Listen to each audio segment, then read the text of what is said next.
and brunch with my people though. The homie Dyke just cooked up a feast and we bout to eat it, bro. Fucked around and has to mix the lobster with the poutine. Daddy is rolling blue dream, them boys got down a routine. It's Naptown culture, cooking 7 courses. Had to pass the torch and now I'm grabbing second portion. So sit back, relax, grab a drink and a smoke. It's Harder Brunch on the way and get prepared for the jokes. Whoa. Hi, and welcome to the Harder Brunch Podcast. I'm your host, Dyke Michaels. With me, as always, my co-host, Thaddaeus Mckee. Slappy, pappy, wait.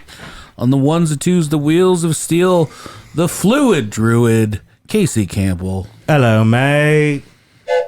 There you go. you tooted yourself. I got to toot my own horn this week. Zach's not here today. Zach was actually getting re-circumcised today. It grew back. I thought he said that he didn't want us to mention that, but that is exactly what's happening. Yeah, a little bit off the top, right? Yeah, I didn't know that you had to go back and get Yeah, he's got a overgrowth problem, so... Yeah, it just keeps growing back. Now that I say it out loud into a microphone, he did not want us to talk about this. He said, don't say it. He said, say anything. Please don't say anything about it. Oh, well.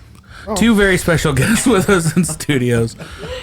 From Guide and Anchor, SJ and Joey Potts, no relation. Thankfully.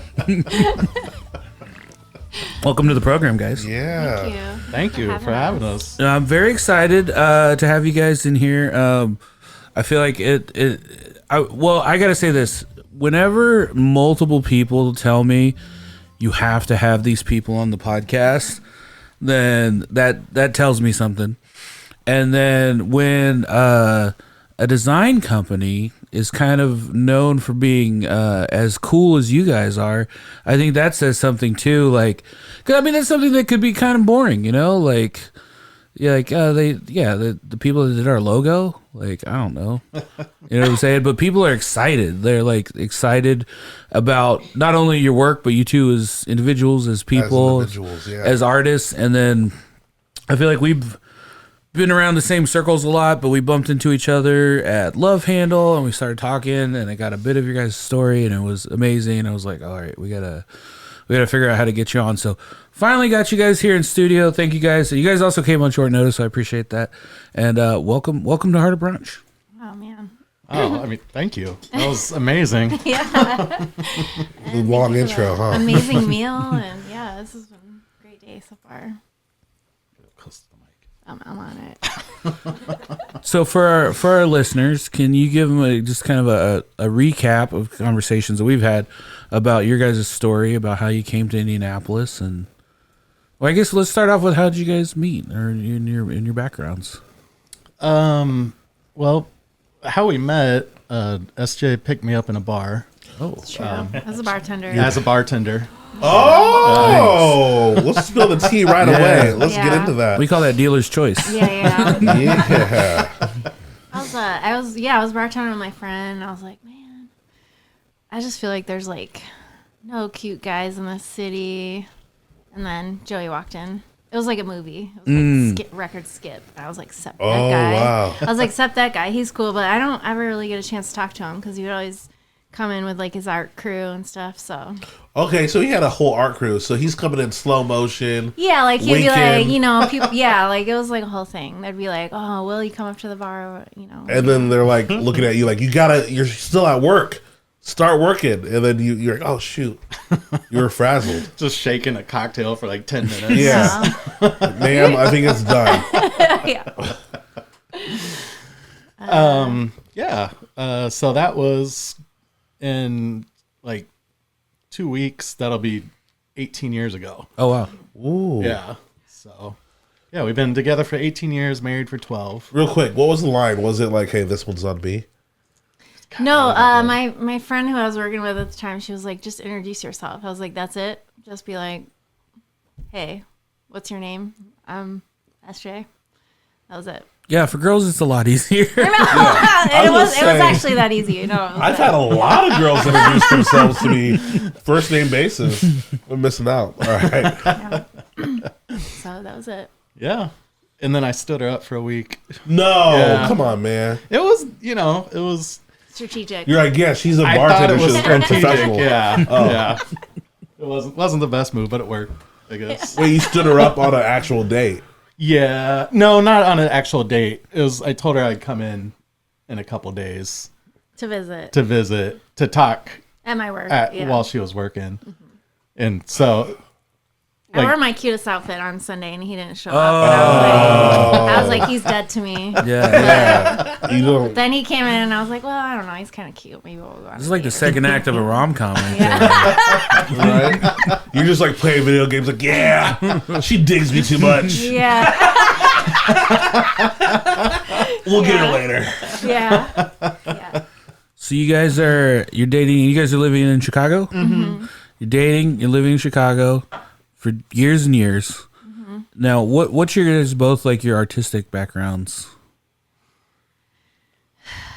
It's not a trick question. You can say whatever. I don't know. I feel like you asked a legal question. I felt how loud that sounded. Really going to talk about this? It's like a really heavy no.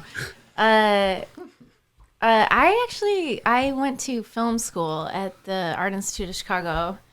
So yeah, I wanted to be a director, filmmaker, and then I kind of just found myself into the animation world after film school because I tried to do a lot of like, film sets, things like that, but I just felt like the production world just wasn't really for me, and so I started getting into more like compositing and like being like, oh, I'm going to shoot this thing and then make like a weird background for it or something like that. And so I kind of just figured out how to like do my own compositing. And then I was like, oh, this is interesting. And then that kind of led to animation. So I ended up in the animation world in Chicago. And It was like stop motion animation? like more like motion design. It kind of started out as like compositing and then turned into like motion design. Okay.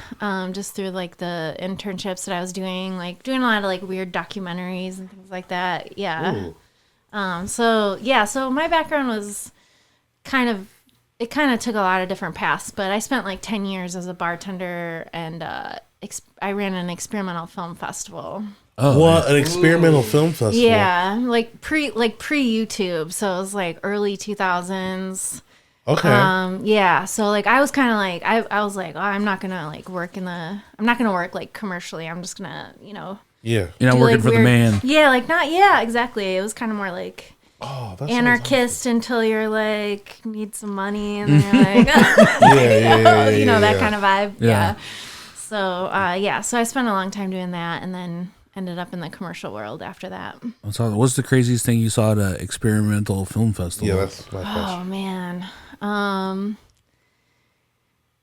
I mean, we would travel around the country having film festival. At that time it was like experimental film was really hot as like an art medium because it was like I don't know. It was just I don't know why. It was just a time. It wasn't yeah. as easily accessible. Yeah. I mean, like again, like pre-YouTube, so like people were just like they would see shit and they'd be like, "This is fucking wild," or like I don't know. There was this budding like underground scene of like experimental filmmakers, and so there was places where you could go if you were in that world. You understood that there was like a place in every city that you could go to. So we just, we were just bartenders and like we had a buddy that had a van. We're like, can we just take your van for the summer? And he was like, oh yeah, absolutely. You know what I mean? It was like that weird time where like no one gave a fuck about anything.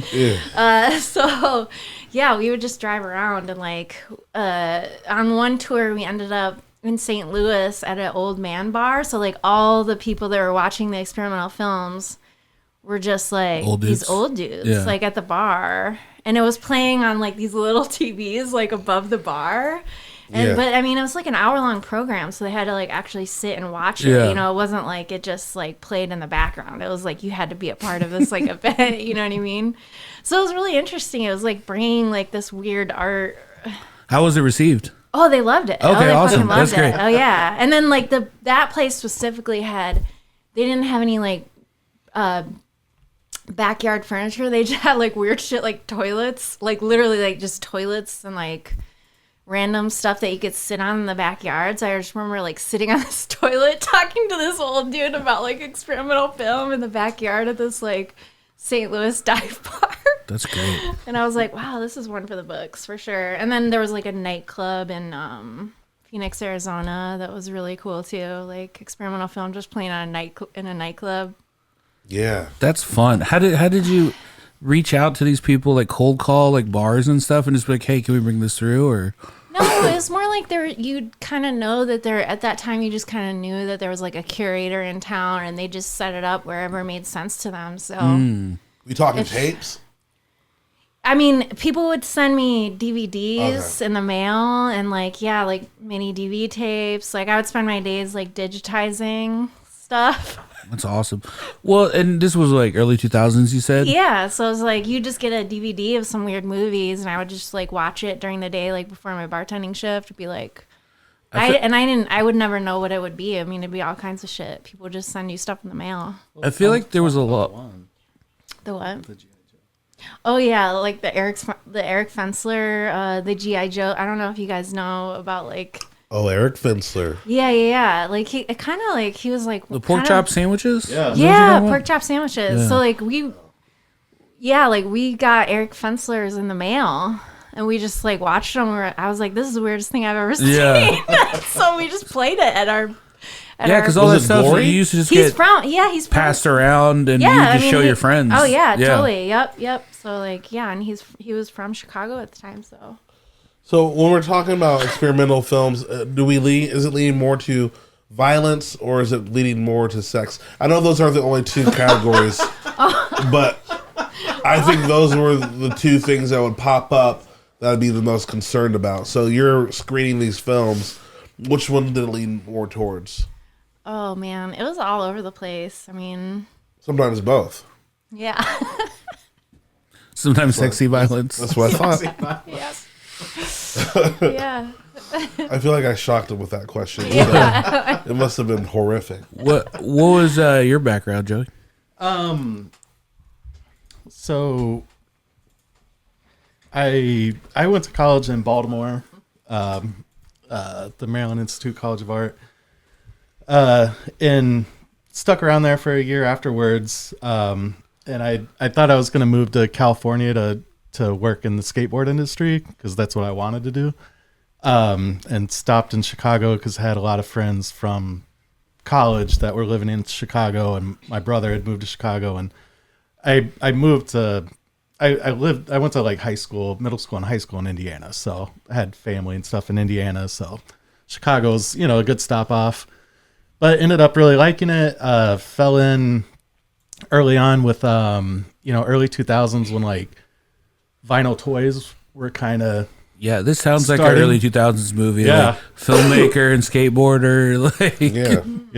And so started doing a lot of like custom painted stuff. Then started doing a lot of art shows with buddies. We just throw art shows, and I would be sending art out like nationally, internationally for shows like monthly, so it was just like a big art hustle. And but that wasn't paying any bills, so just had a lot of just random jobs, a lot in like screen printing, and was doing a lot with like merchandising and stuff.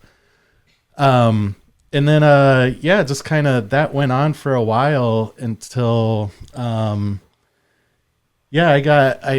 was asked by a buddy to do a logo for his home brewery, and so did this logo, and then like I don't know, maybe like 6 months later, I got hit up by just some random dude I thought to come and talk to him about, he was opening a brewery, and this was 2012, so kind of in the boom. Yeah. So that ended up being Drew Fox from 18th Street Brewery. And so I got on with him freelance for a year and then full time, and worked with 18th Street as their creative director for their first 5 years, basically. Oh, okay, cool. So I did every label, did the website, did all the merchandise, ran events there, just, it was a really awesome. So I've been seeing your stuff for years before I knew that I was seeing your stuff. Yeah. Okay. Yeah. That's cool. That's how you want it. Yeah. So it was really cool because it was like, I found out a way to continue doing art and make money, as opposed to doing art and not making money. Yeah. And doing stuff that I really like to do, which was, pretty awesome thing to come into reality. So Absolutely. So at what point do you decide, hey, I'm already kind of in a foot in this world. We should both do this together, and we should do this as our gig. Like, what's that conversation look like? Or was there like an aha moment, or did it just kind of slowly, gradually turn into like, this makes sense? Or a money moment. Yeah, I mean, I feel like it was a lot of things. I had started working commercially after the experimental film phase. Like I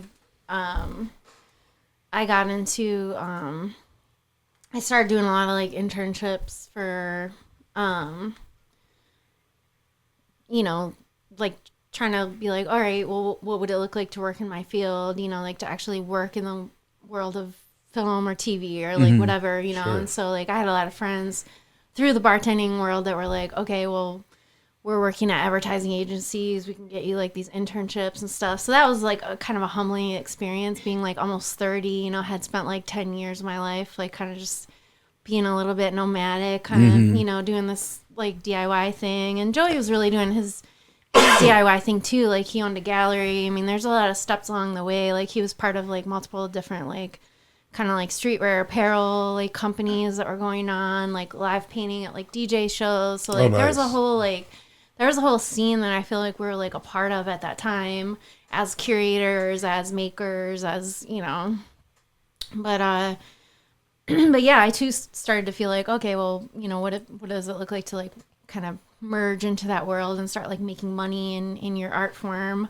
And so I did all kinds of like crazy different internships and whatnot. And then I applied for a Craigslist ad that was for like a motion designer. And I was like, well, I've been doing like this weird animation, I've been teaching myself, like I feel like I could like go for this job. And it literally turned out to be a motion designer on the last season of the Oprah show.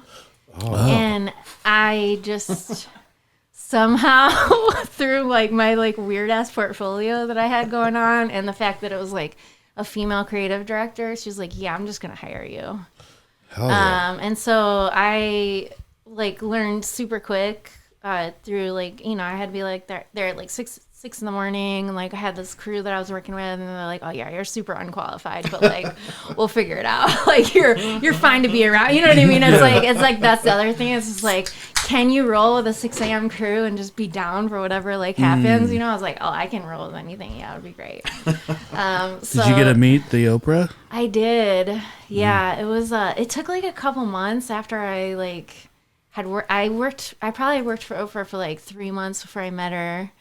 And then I was having a conversation with one of the dudes that I worked with, and because it was like only if you were like an art director or something could you like get in the room where like you might meet Oprah, like not everybody that worked for Oprah got to meet Oprah. Right. Or I mean, I'm sure they would at one point, but like not on like a regular basis or anything. And so we got talking. He's like, "Oh man, you haven't met Oprah yet?" And I was like, "No." And he's like, "All right, I'll tell you what I'm gonna do." We had like actual phones like next to our desk at work, and he's like, "I'm gonna call. You're gonna get a call because again we'd be there 6 in the morning. There was like 2 different shifts for the Oprah show, and so mine was like the early shift. And so he's like, "You're gonna get a call around like 7 a.m. and I'm gonna ask you for something and just bring it to me." And I was like, "Okay." So like I get a call on my phone. It's like, "I'm going to need you to bring me a Post-it note and a pencil." And I was like, "Okay." And I was like, "I got you." I was like, "I got you." And I was like, "This is my moment." I was like, "Oprah, she's in there. Like, she's in there. I'm going to meet her." And so, like, I walk in. I literally, like, open the door with this, like, I'm, like, holding, like, a Post-it note and a pencil. And I literally, like, I open the door, and she's back there, and, like, they're doing like a behind the scenes shoot. So she's up in the control room and all the lights are on her. And it was like a spiritual moment. Like it was like the door opened and I just like looked up and there was this bright light and there's this Oprah's purple eyeshadow. I'll never forget it. It was just like beaming off her eyes. And I was just like, this light of purple, and I was just like, oh god. So I just like I literally like I opened the door and then I just stood there like an idiot. Like I was just like, oh god. Well, no one really gets to experience Oprah in that way. I was like, what the heck? I got the post-it notes. I mean, she's literally like, floating in the sky with lights on her, like she's like literally ascending just up there or descending. And all the control room people are like, what the fuck are you doing with the door open? Sorry. They're like, what? Close the door. God damn it. I got the post-it note though. I'm the post-it note lady. Yeah, and right? Mark's down there. He's like, bring it over. Bring the post-it. You're only being here for like 2 minutes, dude. You know, I was like, oh god. Okay, yeah. Interrupt. Introduce yourself. Say your name. Super awkward. Yeah. Can you imagine that? No, I also just think about like, I never want to be that famous that someone has to make up that convoluted of a plan to like just catch a glimpse. Right. Oh, No, I do. totally. I want it to be. I want it to be experience. Like, hey, bring a paper clip and a wet cloth. Don't ask what it's for. Don't ask questions. But he'll know, and I'll see the paper clip. Like, it's going to be a whole thing. And they'll tell the story years later and be like, and his eyes were so purple. bloodshot. I thought we were going to go with the color purple. Yeah, I want it to be like a Prince playing basketball situation. Oh, that'd be awesome. And then like Thad sat me down. He's like, no, you it want really pancakes? was. It was. Yeah. Yeah. But yeah, so I mean, we had quite a long journey in between like meeting and like, you know, a lot of different things that like kind of happened along the way. But Why Indianapolis? Ooh, this is it. This is the hot question. Well, we had kind of decided that we wanted to like do our own thing while we were in Chicago, and you know, it was just kind of a matter of how we were going to do it. And at the time, I was still with 18th Street. Sarah was actually the head of motion graphics at The Onion at the time. Oh wow.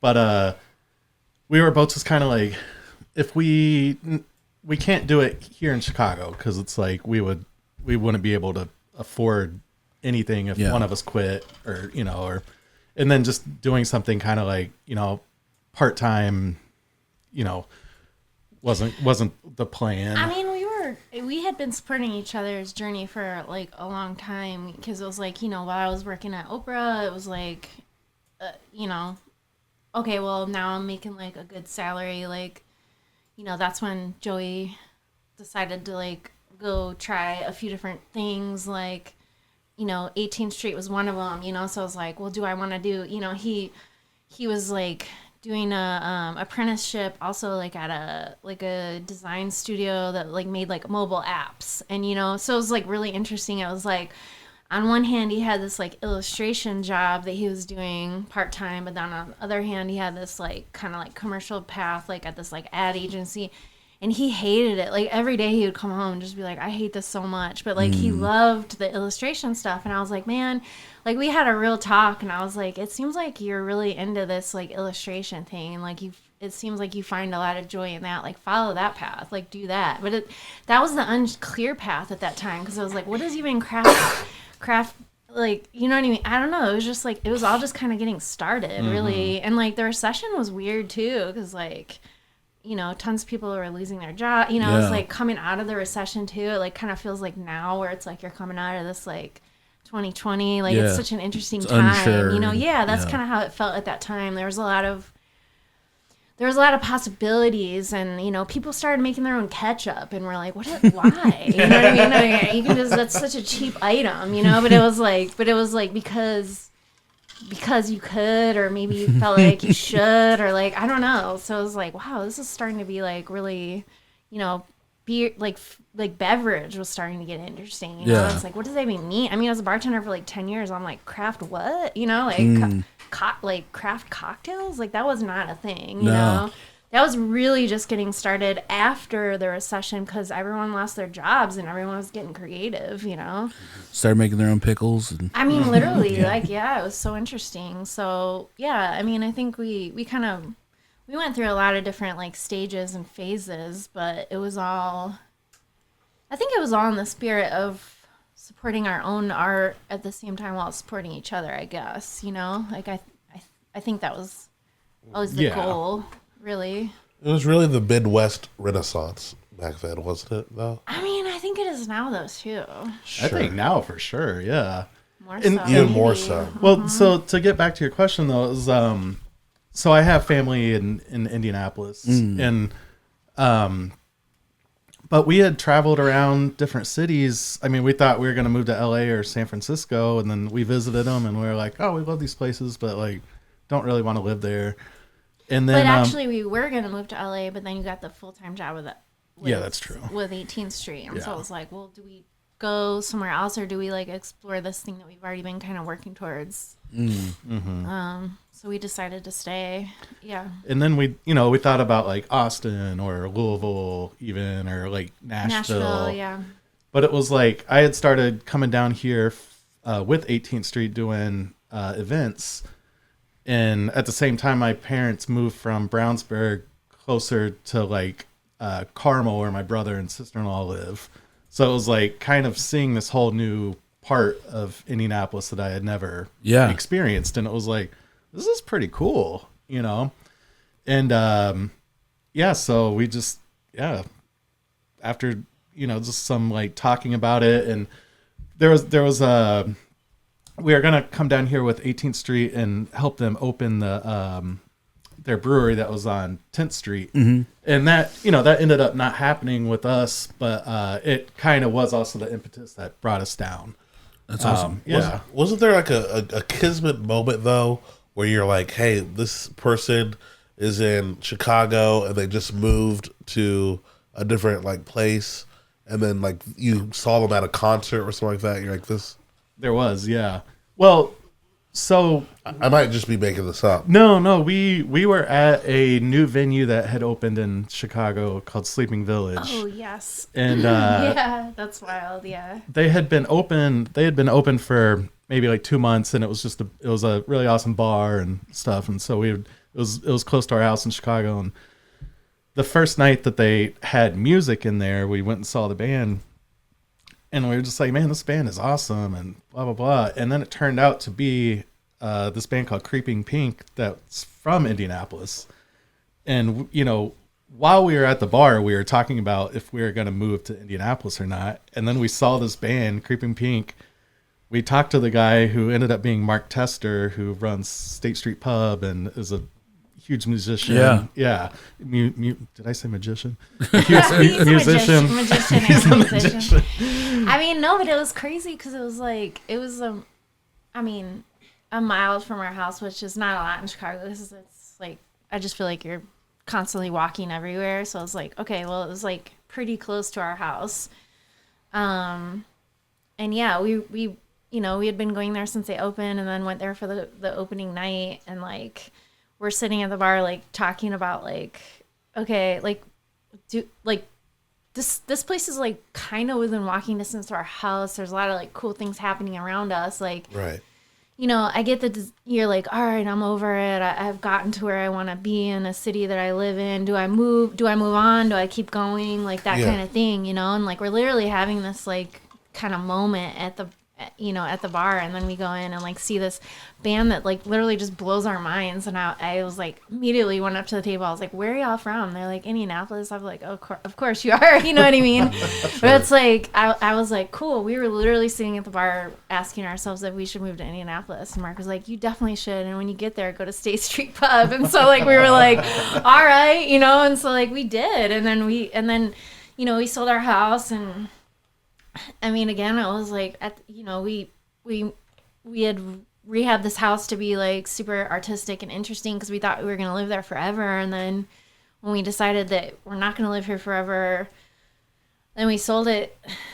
And it was a very weird story of who ended up buying it, but they like bought it because it was interesting and cool. And so it was like, okay, well that helped us like get down here and kind of like do what we wanted to do. So we took a couple months off and we got here and just kind of went everywhere. I mean, we were like, all right, this might brand be new. We're like, okay, this might be the only time in our adult lives that we move to a new place where we don't know anybody. And we have just a few months where we just don't have to do anything. Right. And so we just went out every single day. Oh, that's awesome. Which we still kind of do. I know. Yeah. I don't, you know, we just love Yeah. to be out, you know. But like, yeah, we just went out every day. We'd make a list of things that were happening in the city, different, you know, and we would just go everywhere. And we kind of, I mean, honestly, the people that we met within those first 2 months are really a lot of the people that we still know now. And like, you know, it was That's awesome. They always say it's the people you meet along the way. I've heard that. Yeah. I've heard that. Right? Well, it's about time for a Tinker coffee break. That's right. Did you guys get a sample of the Tinker coffee upstairs? Yes. So, like, we did that. Which one? The Swift Pack. This one? Yep. That's you? Yeah. Oh my gosh. Yeah. Whoa. It's been hiding in plain sight the whole time. The whole time. Not that, but Oh, I'm holding up the wrong one. Yeah, this is definitely that one, yeah. of the style. Yeah. no. What's fun is Tinker was one of the first clients we had here, Yep. and we've done multiple things throughout and that cup right there, Which cup? the Indiana Microbrewers Festival. Yeah. Oh, you did that? Yeah. You guys did this whole place. Did you do that? Did you do that? How about smoking I goose feel hat? like you snuck in our houses. Like, look at your childhood playing- photos. There's We're there. I designed your bed. Oh There I am. I was there the whole time. Oh my god. no! Wow, that's that. So, do you approach them? Do they approach you? How does that work? You're new in town, like. Well, so having worked with Indiana-based, like, you know, company, which was 18th Street. When we moved down here, we did literally just cold email people, and you know, so How many emails a week are we talking about? A lot of emails or it wasn't Two, like at least a ton. 2, 3. It was probably like, zero? I don't know, 5 or 6. But we ended up working with every single person. What? But it was because, like, or it helped that I had, like, I was like, you know, I'm coming from 18th Street Brewery. Yeah. You know, do you guys need any illustration? Plus, you have a portfolio. Yeah. And you've been doing this for years. And Yeah. But Tinker had at some point they had mentioned somebody, I think Dilly had mentioned me in something at one point, and when we moved down here I was like, oh, I need to hit them up. And then went in and met with them, and been friends and working with them since then. All right. I'm just going to say it right now. I'm just looking at your artwork. This is all really old too. It's very But old. I'm inspired. Like, I'm like, if I want to do a festival, I'm hitting y'all up to do a Yeah. festival poster. If you And guys, honestly, You guys do a festival. Hell yeah, we do a festival that turns quite a out- few, Couple, actually. actually. There's a lot of events. Seems I'm- like you already yeah. did that. it's like Dyke tricked me into podcasting, and like, it was really like, do you want to help me run festivals for the next 5 years? Yeah. I was like, oh, I can do honestly, podcasting.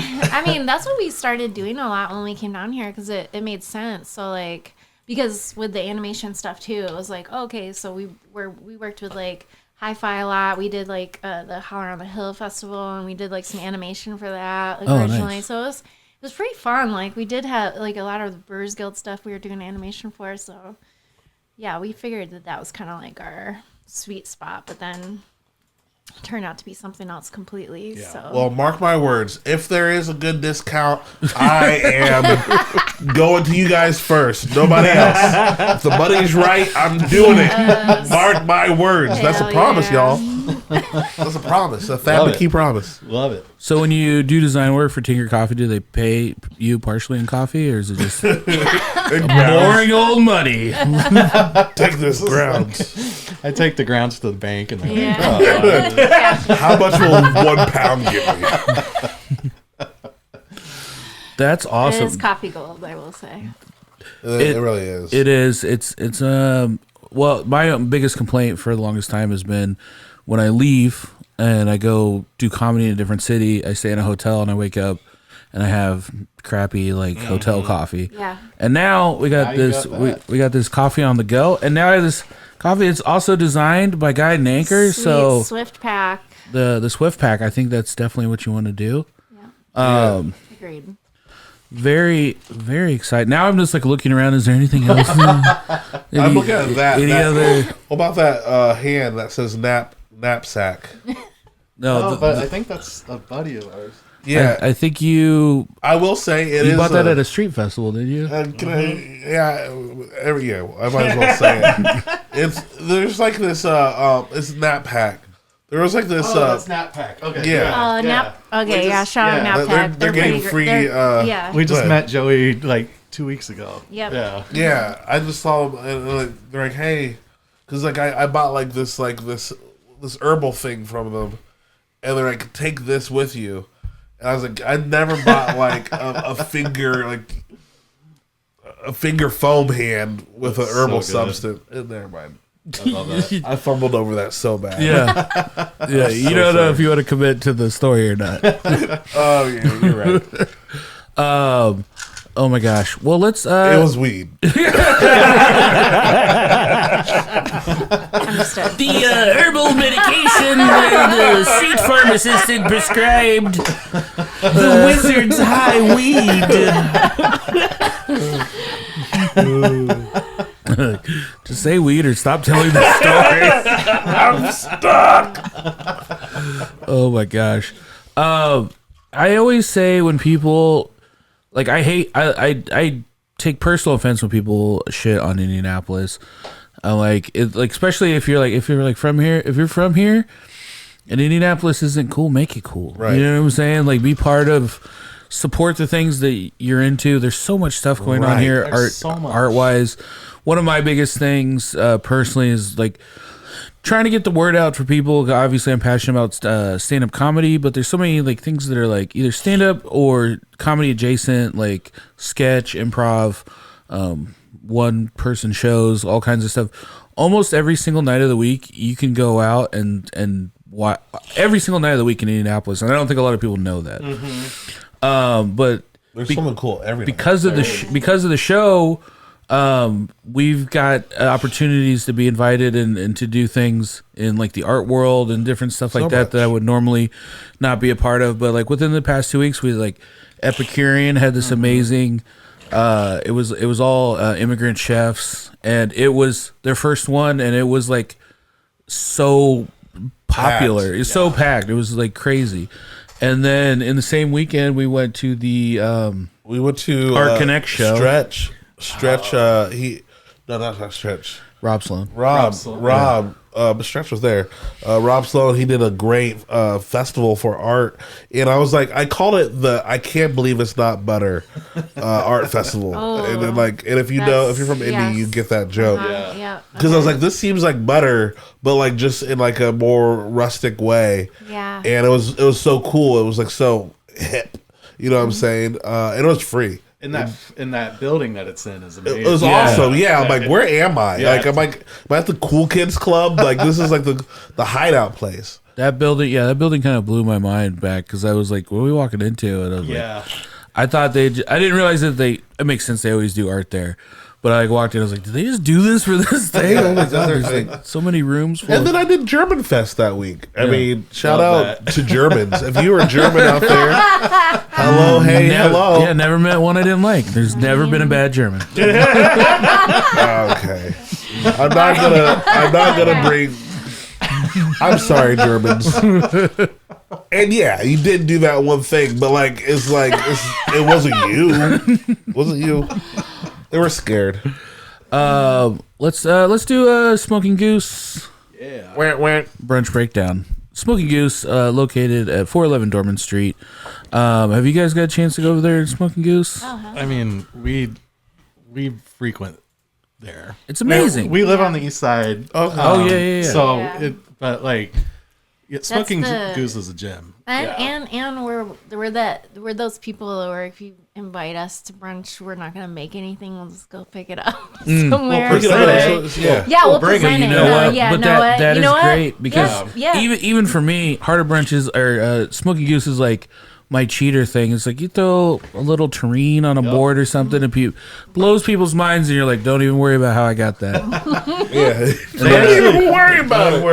And then I wink at the camera. Don't worry about it, sweetheart. It's between me and you, Smoking Goose. That's that goose. Yeah. That's that goose right there. They sponsored our last event. They too. did? Yeah, they did. Shout They out to dropped Smoking off Goose. charcuterie boards. Dropped and it was off Oh, the- nice. meats, and then our last drop was called Melted Memories, and we sent them a logo, and they designed the meat in the logo form. Oh wow! Which I thought was very creative and awesome. That's great. They Can I pause? Yeah. I haven't done this before ever for Harder Brunch. Okay. I've gotten the official cool pass. Which who got the official cool hang pass? The fire and brimstone people. The bakers. Yep, that's Oh, right. open fire. Pit. Yeah, fire. I'm sorry, I messed up your name. Oh yeah, okay. But you guys were a cool hang, and I was like, "Oh, we certified good hang. certified good hang." Yeah. You get that, Yeah. but also a redo. Not that anything went bad, but like there needs to be another hangout. Oh, they said no. Wait, I know we got Are you silence on saying that. to us? Yeah, we want another hangout. Hell yeah. Oh, another podcast? Yeah. Oh. No, I think they're acting. We've never Today. I mean, Actually, this We're has doing to be about an Oh hour. my god. I didn't know where he was going with it either. Yeah, no, I just- I was like, oh my so god, in the wow. middle of the podcast, we are inviting you back for a future hang. Oh wow. some type of That's hang. never happened. That's never happened before. This never happened. That's the first in podcast history. There you go. Yeah. I thought I was going to get turned down. I was scared. No, I just was confused. I had butterflies. Yeah, I've never been. I thought you were kicking us out. I've never done this before, but leave. But you need to go. They were like, listen, this did not go well the first time, so we'd like you to do it again. I thought you were just comparing. Better. You were like, you guys have been cool. You know who's really cool? Open Yeah, Fire, no, man. I miss those guys. I think about that's what them. you're Yeah, I wish saying. you and I was guys were like, them. what? I mean, I was like trying. Oh no, it was supposed to be a compliment. We've had like some. good. You remember we had a good episode? We've had some better couples on here. Let's be honest. Oh no. You're like, we're inviting them back, Like, but not some you guys. people do it right the first time, but other people Yeah. have to. We thought you were What is them. We thought Probably needed to get to the punch a little bit quicker. But let's go back to our smoky brew. Yep. Smoky goose. Where breakdown. I'm falling apart. So we always have a theme every week, and when it makes sense, we try to make the theme either something that has to do with the guest in some fashion or another. And so because of you guys' beautiful design work, it was like kind of food by design was the kind of the theme. And so the idea was try to make some, you know what I found out in making food and like doing this podcast and taking a bunch of food pictures. It's easy. Yes. Well, a lot of food's brown. You know, a lot of food is brown, and a lot of things that we take. You know, one of my favorite brunch things is biscuits and gravy.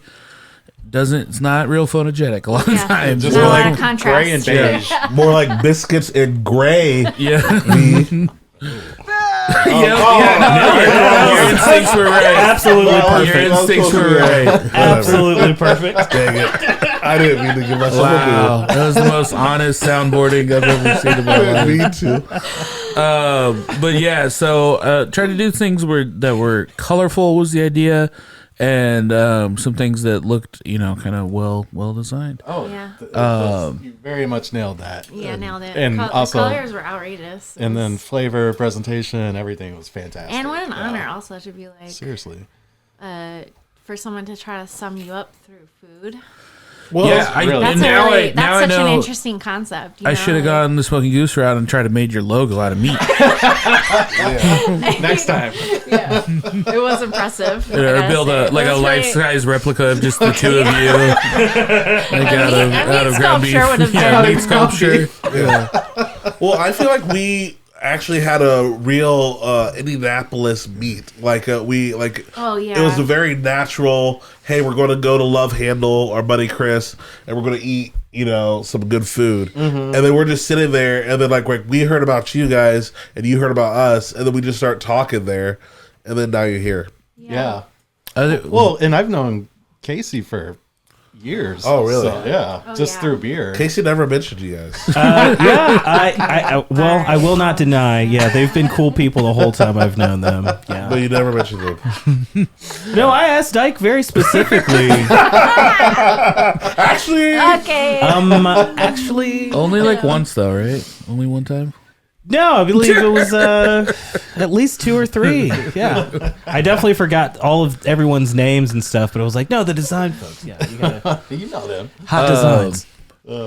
I will say a couple of people told me, and I was just like, yeah, design. Like I was kind of like, that's kind of boring. Like I remember like having that thought, Yeah. just like, yeah, it's kind of. And then I met you guys in person and got a little bit of your story, and I was like, oh, I want to talk to them. Yeah, you didn't tell me they were fun. Lead with the fun next time, Casey. Yeah, I do remember we had like some crazy arguments of like, let's get them on. And you're like, no, like it's gonna bore people to tears. I flipped And we'd some fight. tables over. Tables were going over, holes in walls. You can't tell because we did a great job. Yeah, we fixed all the drywall, but the great Right, no, design fight. Yeah. And I just begged, please, once. that's super cool though. That I don't know. I get because yeah. I mean, I guess in the grand scheme of things, thinking about like a design firm or something like might not appeal to most. But I mean, I think it's interesting that. Well, I love that you're a local business, that your business is like helping other local businesses, you know, and, Yeah. and the, symbiotic relationship there. I wouldn't be able to find Tinker without your guys' logo. Yeah. How am I getting coffee now? And then, so the first course was, I don't know, was Bro, it was a great charcuterie board. That's yeah, what it was. it was a kind of, I don't know if you could call that a charcuterie board. I would call was it like a surf and turf extravaganza. Yeah. Oh. Wow. Yeah. It had So a the little tartare, yeah, the beef crab, tartare, and then like a little crab stack, and then some fried plantains always Those seems are to go really over good, well. yeah. People seem to like those. And what was the other one? Do you have a room a lot on there? hummus, Yes. and I called it a room a lot, but I don't know. was if like that a was alien. right. You say Yeah. tartar? Yeah, beef tartare. That was And then there's all kind of snackable stuff, but like also kind of like Fried chips. the the tortilla, house-made tortilla chips are always a big hit around good. here. It's funny when you know the things that are big hits, because like soup, never a big hit. I used to try to shoehorn soup into and it was always like, yeah, that was the soup course. Yeah, I do remember at the beginning you did go soup heavy. Yeah, I love soup. I love You it. make good soup. You There's do 4 make good courses of soups. soup. I didn't realize that till later. Your French onion soup is really good, Thank you. and you make some good soups. And then the second course was the ratatouille from the movie. that was fantastic. I've never seen Yeah. that. That was unexpected. It was very had like a lot of nutty flavor that I wasn't expecting. So Good I did way. mine with a romesco, which is like it's like almonds, but that was like the sauce on the bottom. And I work at I prep cook at Bluebeard, so I make this romesco sauce for them like every week. And I was just like, I just make this at home. And so mixing that with the ratatouille, and like I've just looking like just googling pictures here. I was like, oh yeah, that's food by design right there. Like that's so pretty. Well, you look at that dish and you think, oh, there's going to be a lot of acid in here. You know, there's going to be a I bite guess that I'm that's not going what, to enjoy. Yeah. It's going to be almost too vinegary, and then it was just like right earth. Did you say earth tone? Or tart. You know, like Oh, that you're was not allowed gonna- to say that. Oh, Wait, say that again. Come again. tart. Oh, sorry. I thought you said something different. That wasn't worth it. That wasn't worth it. I feel bad for that one. That was a low one. Sorry, guys.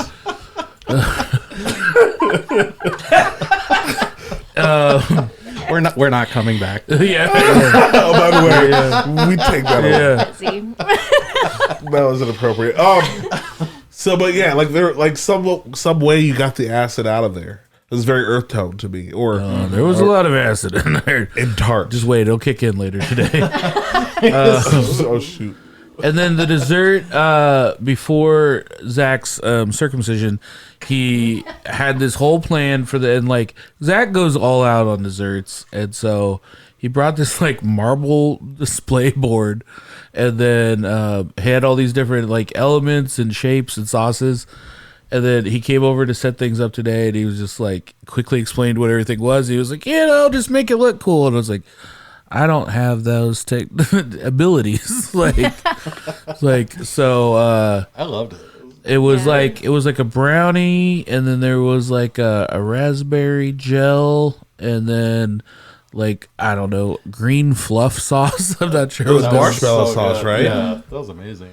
but Zach is kind of like a mad evil genius when it comes to food. yeah. Like, that's the best way I could describe Zach. He really is like kind of insane with it. Yeah, and like sometimes he'll throw stuff at you. This is what I like about it. We're like, oh, this is going to be garbage, and then you put it in your mouth. You're crying. It was so good. Yeah. It was a lot more fun than I expected it to be. Like once I got everything out and I was like, all right, what am I doing here? And then it was just like, oh, this was kind of playful, you know? I was just like, oh, Nice. put some of this stuff over here and this over here, and try to keep, like, it's very interesting. I didn't, I think try to think a lot about like balance of like plates and stuff, and especially when you're doing like big boards and stuff like that. Like, Thad and I went on a courtroom TV show where I sued him and won. Like, for real? Yeah. Well, it's called Relative Justice. We're cousins. And since we're cousins, we went on this show called Relative Justice. And Wait, when was this? What? yeah, and I sued him for a couple $1,000. And I think I tried to countersue, but the judge wasn't having it for gaining weight. That's Are you serious? That's the judge. And at Man. one point, she told me, she was like, that the podcast was a terrible business plan. I was like, I don't know what's real and what's not, Judge. I was so confused. Like, this TV judge is just picking me apart. She kind of laid into you. But this is not it's kind of a good. So they wanted some sort of like prop for you to have. So they were like, hey, could you like be cooking something? And I was like, you want me to be cooking something in the courtroom?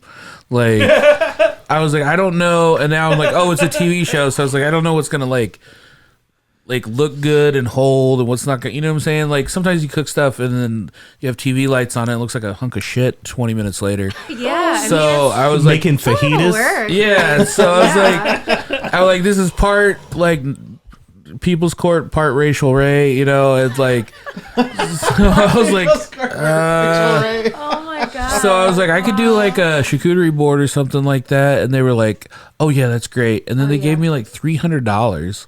And they went out and bought like $300 worth of stuff. They're like, what do you want? And I just like, oh, you know, this kind of stuff. They just had bags and bags of stuff. And so I spent like an hour and a half like constructing this giant like arranging it? yeah, this giant like charcuterie board, just for it could be on camera for 3 seconds for them to be like, I'm a chef, look, I made this. And that was like my report card for being on there. But like, yeah, I spent so much time like trying to make it like balanced, and you know, and then I just think the crew just tore it apart as soon as we got done recording. Yeah, so that's basically the sum of being an artist. Yeah. Spoiler alert, I lost that case. He bribed them with food. I didn't have that. I just have my dignity. He was found guilty in a court of TV. Does that suck? Like, forever, I'm a criminal. Wait, so has this come out? This is already aired? So yeah, but the thing is, there's the clip. That clip's up. There's a clip? Wow, we gotta see this. I think it's just a little through Facebook. This is on regular TV, and like I think we forget sometimes that there's like regular TV out there. I do. There's regular TV that doesn't get streamed. It never makes it on the internet. It's just on the television, and so like every 6 months or so, Harder Brunch, because we drop so many plugs in the episode that like every 6 months I'll just get like it's a black courtroom show pretty much. Is like we'll pick up like 8 black fans at once, and they're like, "Loved you guys on the courtroom show." Yeah. It's like, oh yeah, you stuck it to them. Yeah. But yeah, we tried to get like the full episode. It was on YouTube for like 2 days, and we thought it was gonna be. We were showing people, and like we're like, oh, we're gonna clip this up, and then it was just gone. Yeah. And we contacted them, and they're like, oh no, like this is not supposed to be on the internet. Like this is our whatever. Do you think we brought the ratings up because there was mild nudity that we brought to the show? Yeah, there was some exposure.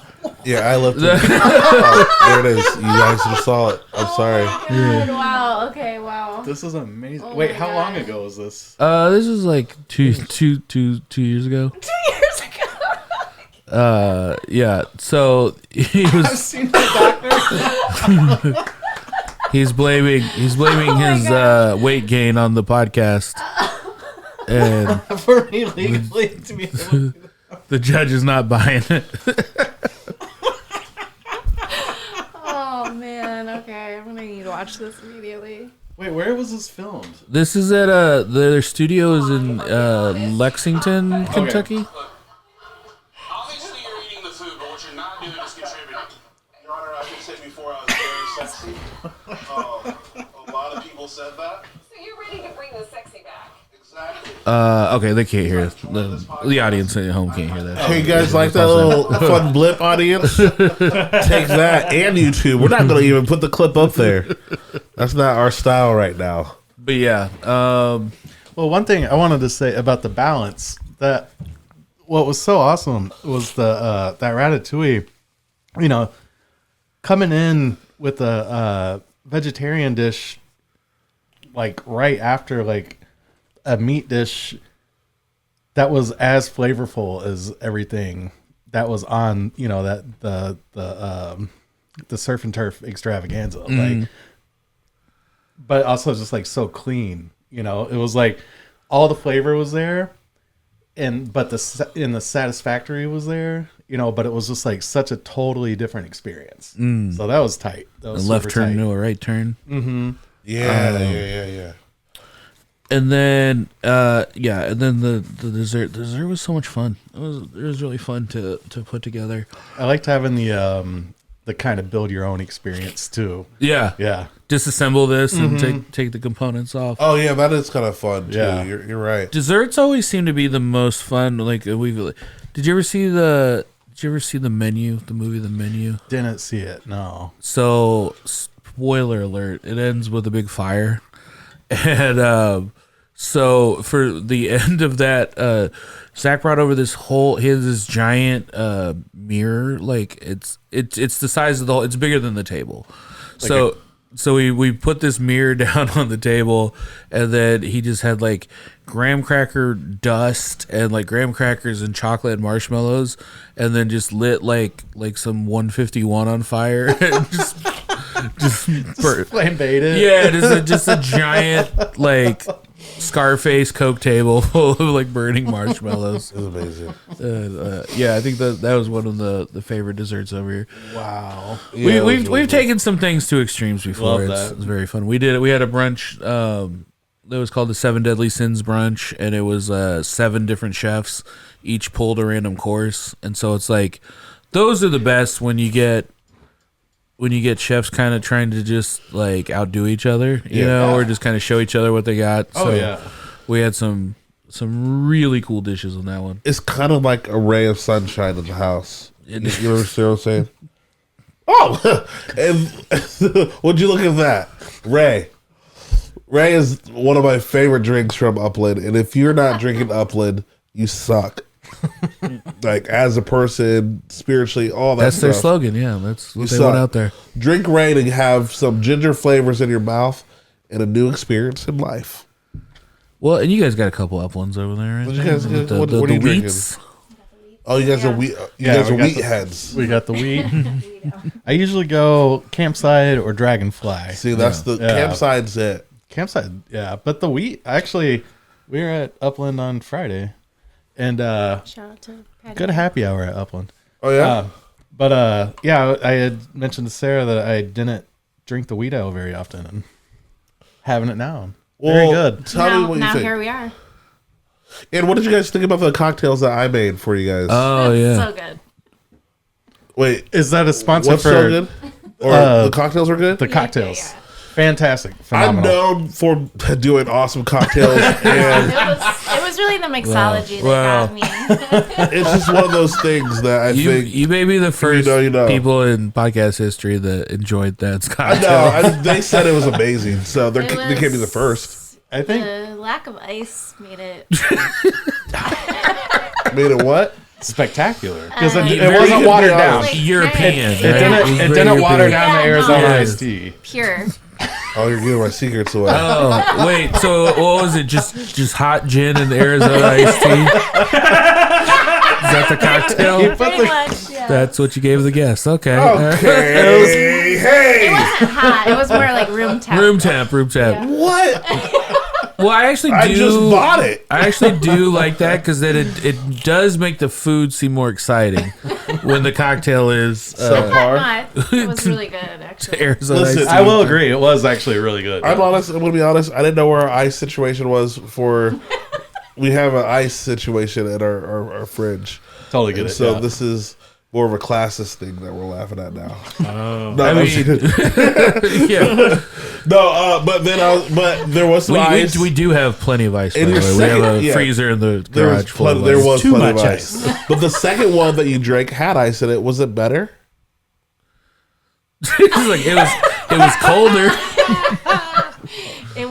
I think it was just different. Yeah, Oh no. don't make her lie on this No, podcast. I'm not lying. No, I if you think don't like it, was- it's okay. No, Yusuf has gone on record saying No, I was- suck. It was just a different experience. Okay. I don't like that. Hot to cold. Try these drinks with the for a different experience. I'm done. Oh, and thank you thought for they the were both shirts, good, by the way. yeah. These shirts. Oh yeah, hold it up. We got this swag back. It's not a shirt. Yeah, it's Oh, that's not as cool well- then. I'm just kidding. It is cool. You guys. Yes, I did think it was a shirt. I kind of want you to wear that that'd as be a shirt, amazing. though. I'd wear it. Look at that. And is that your main colors, pink and teal? P and T? We do lean towards the kind of neon-y bright. I like it. Yeah. Yeah. But no, that was like for like a particular launch that we did, and so each thing is kind of like its own thing. Yeah. So we're kind of like everything has its own color palette. Like every like little launch has its own color palette. And stuff Could you like do that. like a whole wedding? Oh yeah, for sure. That'd be wild. Like I'm thinking cream, light red, rouge, or brown, if you will. Are you? But Are you thinking about getting married soon? Yep, Yeah. you got to. All right. I like that you're picking out your wedding colors Yeah, already. that's cool. You don't need her for that. No wife in sight, but you got the wedding colors She don't. picked out. She ain't gonna care. Yeah. Yeah. I've never met a woman that wants to pick her own wedding stuff out No, before. definitely not. No. It's like, I'll let the guy that makes the hot gin drinks pick out everything for this wedding.